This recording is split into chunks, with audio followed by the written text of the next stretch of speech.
Tiga. Halo, Assalamualaikum warahmatullahi wabarakatuh. Perkenalkan, nama saya Fahri Akbar Putra Ediastia dengan NPM 2408 10 10 056.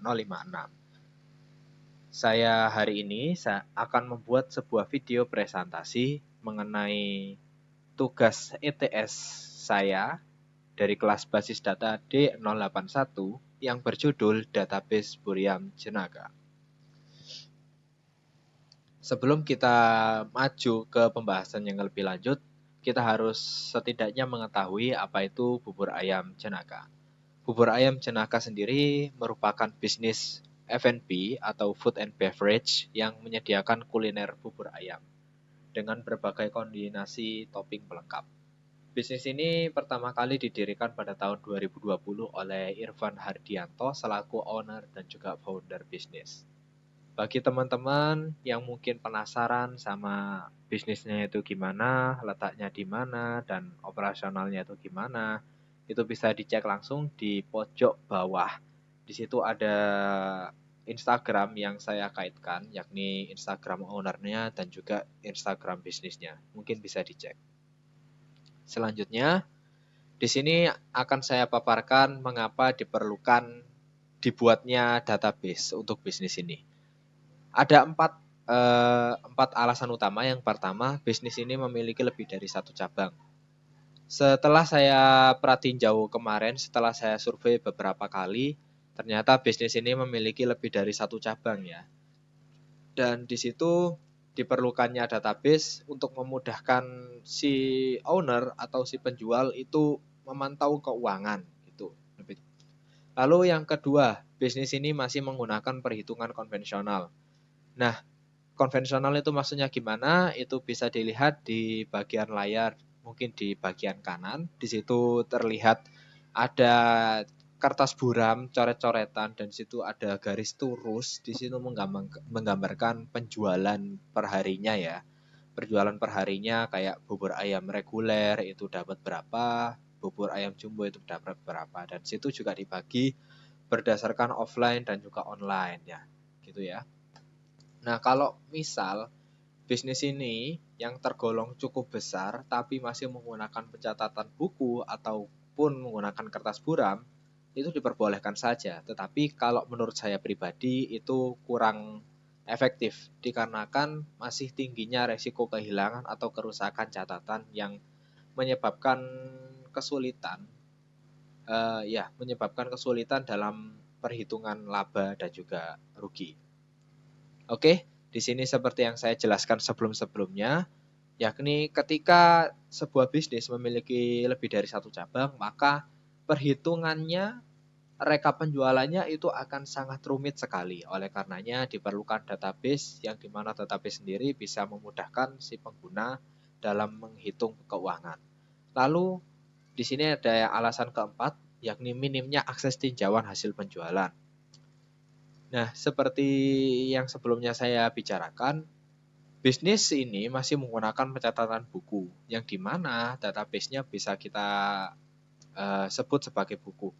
Semisal, ketika si owner-nya ini masih berada di luar kota untuk menemui suatu event atau acara, lalu di bagian bisnisnya ini diharuskan atau diperlukan untuk melakukan tinjauan langsung kepada keuangan, maka di situ si owner mungkin akan kesulitan dalam menjangkau database-nya itu sendiri karena mungkin database-nya masih bersifat konvensional, berada di satu tempat, mungkin ketinggalan di rumah atau gimana. Tapi dengan dibentuknya database ini mungkin pastinya akan membantu si klien, si penjual maksud saya, penjual dalam mengakses data keuangannya kapanpun dan juga dimanapun. Jadi tanpa terbatas ruang dan juga waktu, bisa diakses kapan saja. Dan tentunya itu pasti memudahkan ya. Lanjut, kita akan beralih langsung ke universal table bubur ayam jenaka atau biasa disebut sebagai start table ya. Nah, di sini tampak sebuah file Excel penjualan ya, start table. Nah, ini sudah saya rubah dari sebelumnya itu saya lihat dari kertas buram saya bentuk menjadi file Excel sehingga pada presentasi kali ini para penonton, para hadirin bisa melihat dengan jelas apa saja rinciannya. Ya, seperti yang kita bisa lihat di sini ada berbagai atribut yang cukup kompleks, namun masih belum bisa dikatakan sebagai bentuk normal. Ya, namanya aja start table ya, masih acak-acakan gitu. Jadi sebagai data utama yang nantinya akan digunakan untuk membuat entitas-entitas ya. Di sini kalau kita lihat, di sini ada nama barang dan juga harga. Ini bisa menjadi salah satu um, asal muasal atau cikal bakal dari entitas menu, tabel menu. Lalu di sini ada tanggal, offline, online, total, dan lain sebagainya. Itu bisa kita masukkan ke bagian rincian transaksi penjualan. Yang ini bisa menjadi cikal bakal transaksi penjualan. Dan di sini bisa kita lihat ada tanggal-tanggalnya kayak tanggal 1, tanggal 1 bulan Januari 2025. Nah, di sini aslinya start table-nya itu banyak sekali. Kurang lebih 1 bulanan. Jadi setiap hari itu ada rinciannya. Namun saya menggunakan metode sampling, saya ambil salah satu dari hari dalam 1 bulan tersebut. Lalu kalau misalnya dari start table yang asli, maka kita bisa buat tabel cash flow, yakni tabel keuangan selama 1 bulan itu tadi. Lalu berlanjut, maka entitas awal yang bisa dibuat itu untuk sementara seperti ini. Dari yang sebelumnya start table kayak gini, saya tarik menjadi entitas awal menjadi seperti ini. Bisa dilihat di sini ada nama barang, harga persatuan, tipe penjualan, dan juga total. Lalu kita lanjut, di sini saya akan membuat beberapa tabel menggunakan data dummy tentunya karena ini masih bersifat konseptual. Jadi saya akan berusaha semaksimal mungkin untuk menggambarkan database yang seperti apa yang kemudian nanti akan saya buat. Perlu diketahui juga pada saat saya akan membahas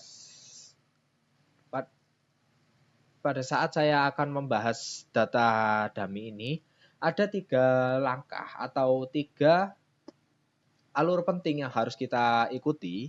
Yang pertama, saya akan membahas mengenai entitas awal. Entitas awal ini saya bentuk dari start table ya tentunya. Setelah entitas awal terbentuk, lalu saya akan menjelaskan di bagian analisa normalisasi. Di bagian analisa normalisasi ini akan dilakukan normalisasi dari 1NF, 2NF, dan juga 3NF.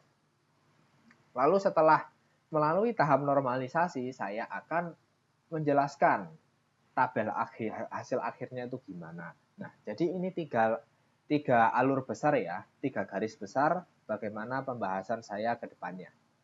Langsung berlanjut, kita akan menganalisis normalisasi tabel transaksi penjualan.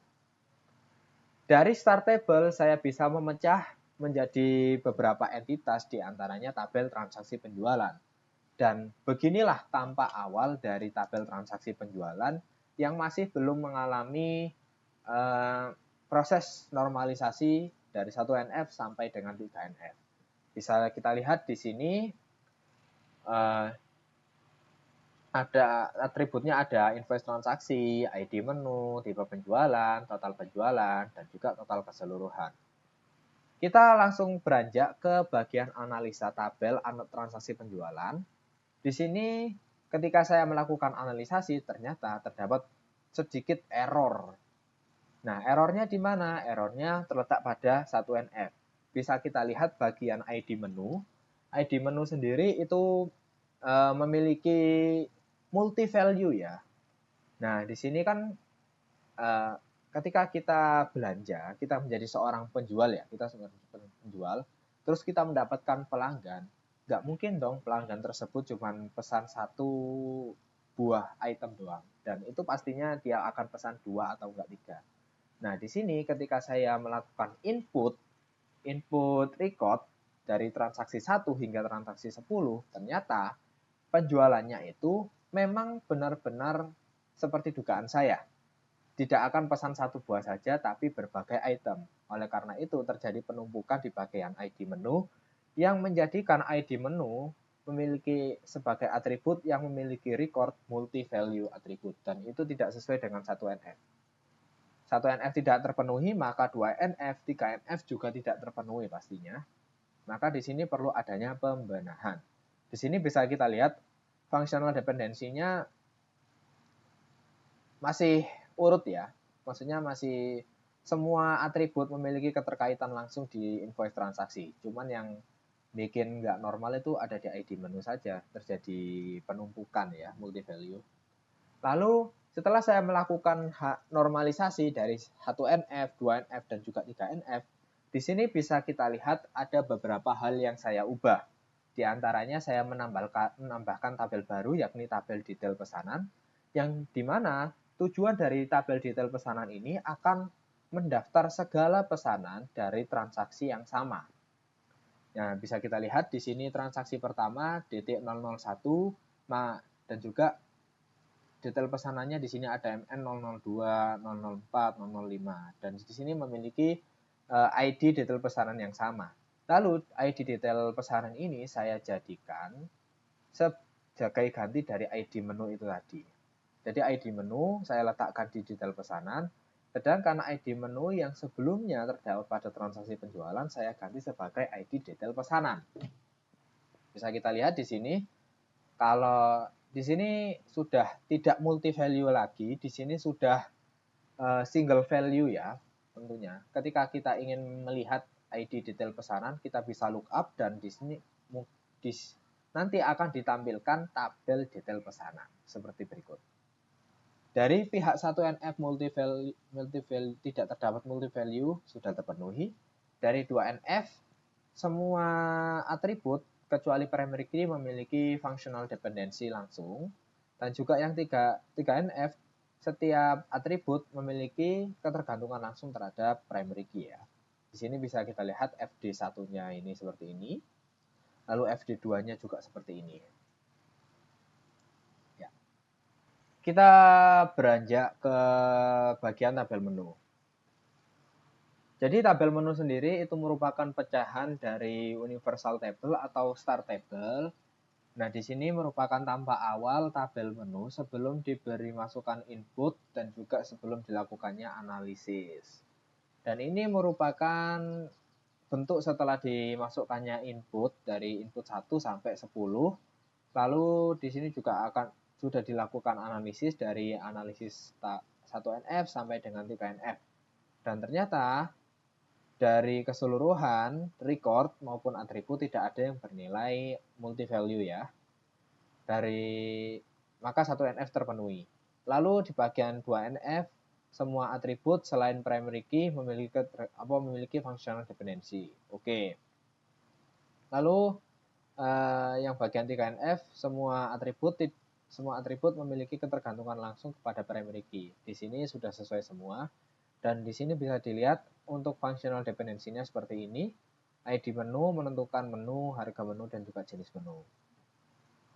Maka hasil normalisasi juga sudah seperti ini, tidak ada yang perlu dirubah karena pada saat analisa tidak ada kesalahan apapun dari standarisasi 1NF, 2NF, dan juga 3NF.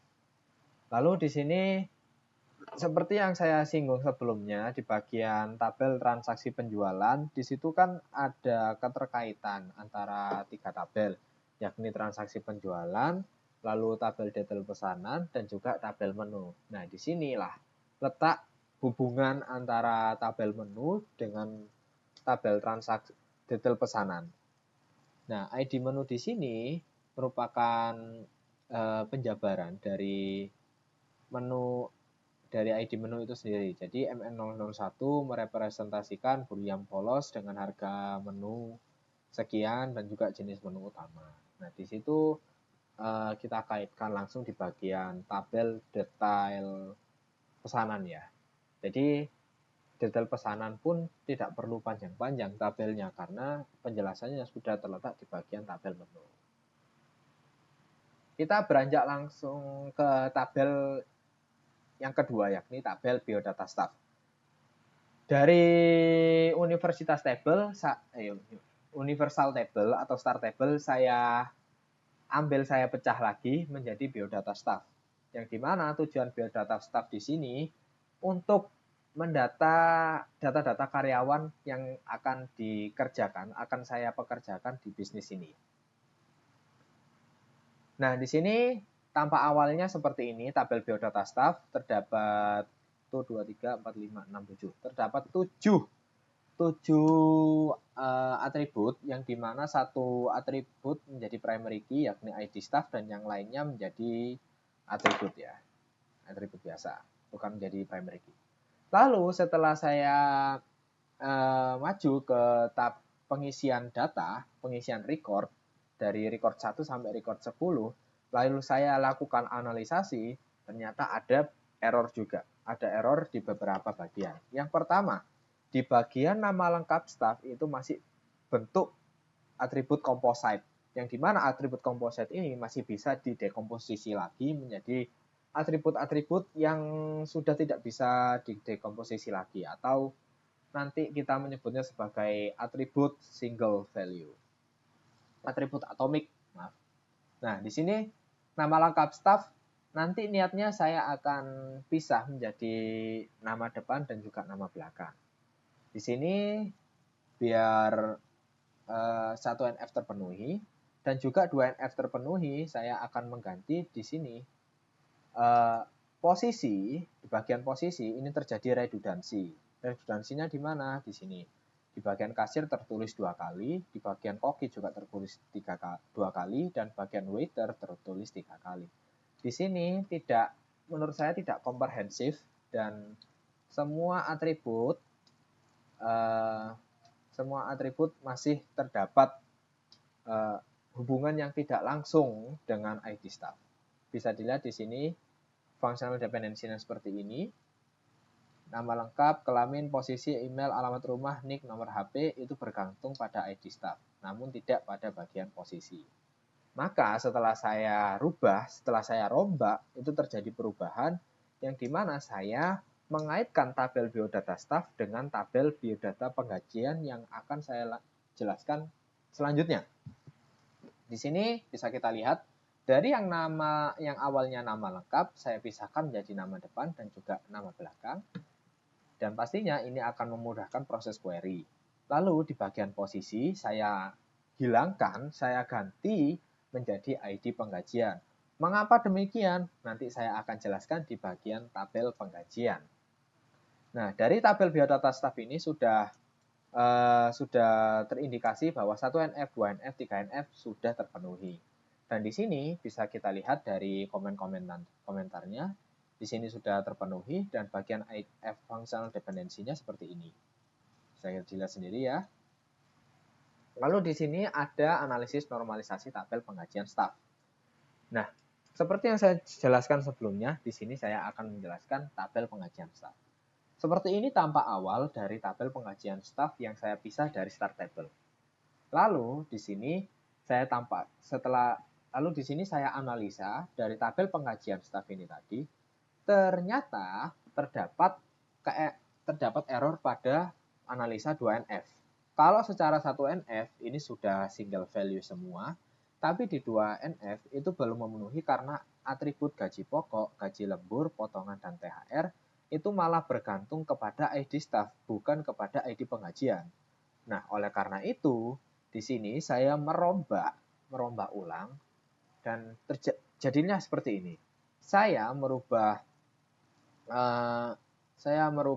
ID staff menjadi posisi. Seperti yang saya jelaskan sebelumnya di tabel biodata staff, posisi saya pindahkan di tabel penggajian staff. Seperti ini. Nah, ketika seperti ini, maka akan jadi komprehensif. Semuanya sudah bernilai single value dan semua atribut kecuali primary key memiliki ketergantungan langsung kepada primary key, tidak ada transitive. Jadi 1NF, 2NF, 3NF terpenuhi. Di functional dependency-nya seperti ini. Bisa dilihat. Nah, lanjut, untuk bagian selanjutnya saya akan membahas mengenai tabel supplier. tabel supplier itu saya pecah langsung dari universal table dan seperti inilah tampak awal dari tabel supplier sebelum dilakukannya normalisasi. Nah, di sini akan ada analisa tabel supplier, bisa kita lihat di sini sudah memenuhi 1NF, 2NF, dan 3NF. Di sini semua atribut selain primary key juga sudah memiliki ketergantungan langsung terhadap primary key. Dan juga setiap record yang ada di sini semuanya bernilai single value, bukan multi value ataupun composite. Dan sejenisnya gitu ya. Nah, setelah analisa berhasil, di sini hasil normalisasi hasilnya juga sama aja. Dan bisa kita lihat di paling bawah, di sini functional dependency-nya seperti ini.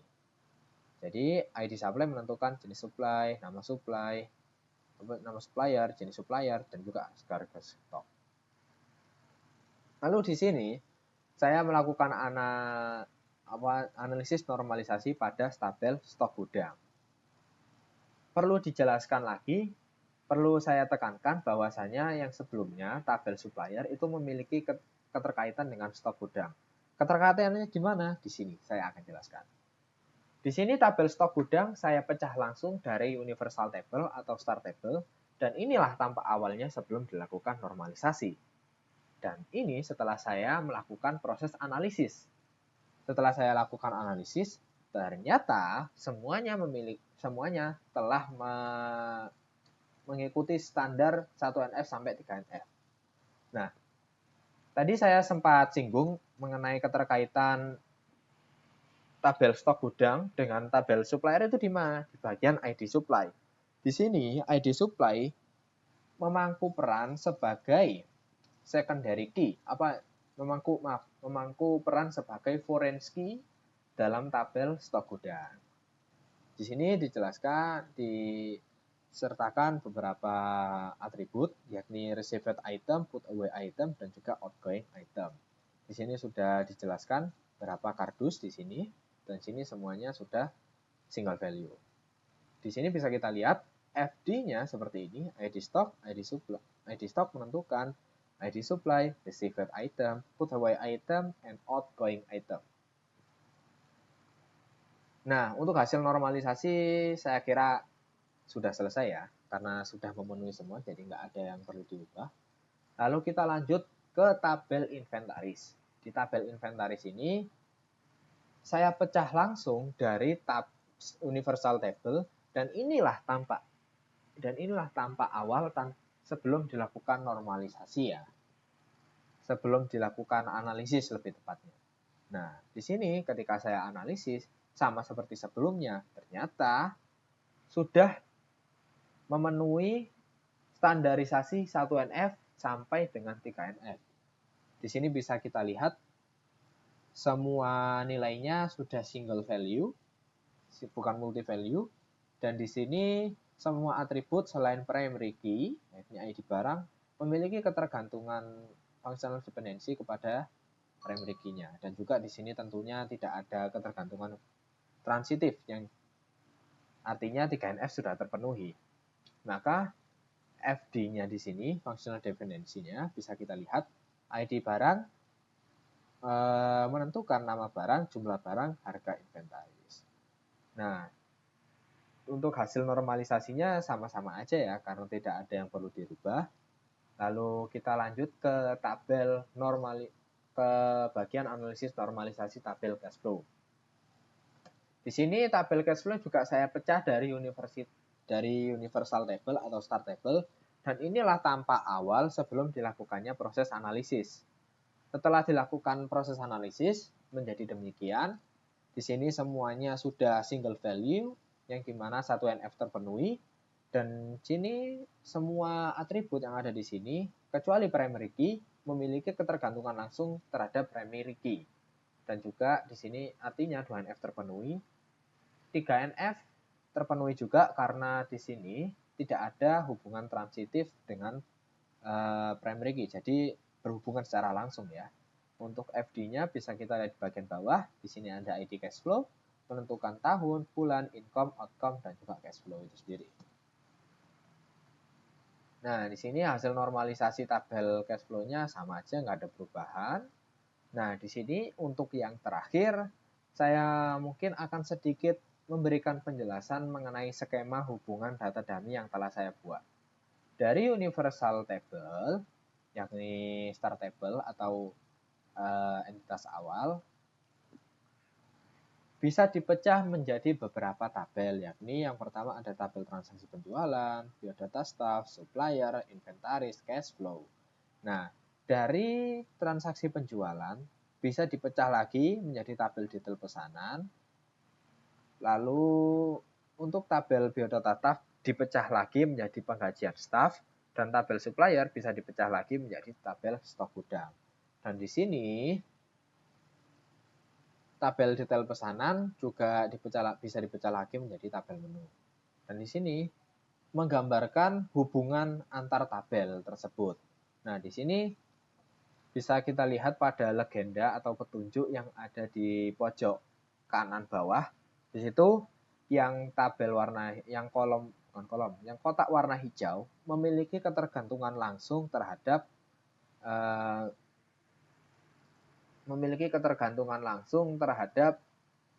yang kotak warna orange.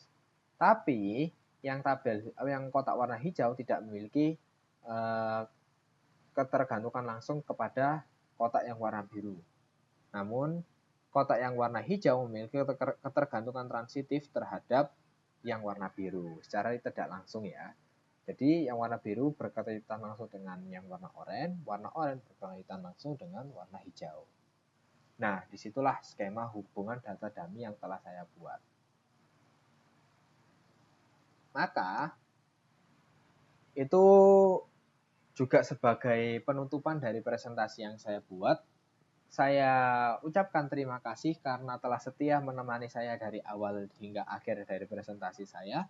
Saya mohon maaf apabila selama presentasi ini terdapat salah pengucapan dalam penyampaian dan juga mungkin ada kesalahan dalam pembuatan PPT. Selebihnya demikian, saya pamit undur diri. Assalamualaikum warahmatullahi wabarakatuh. Salam sejahtera bagi kita semua.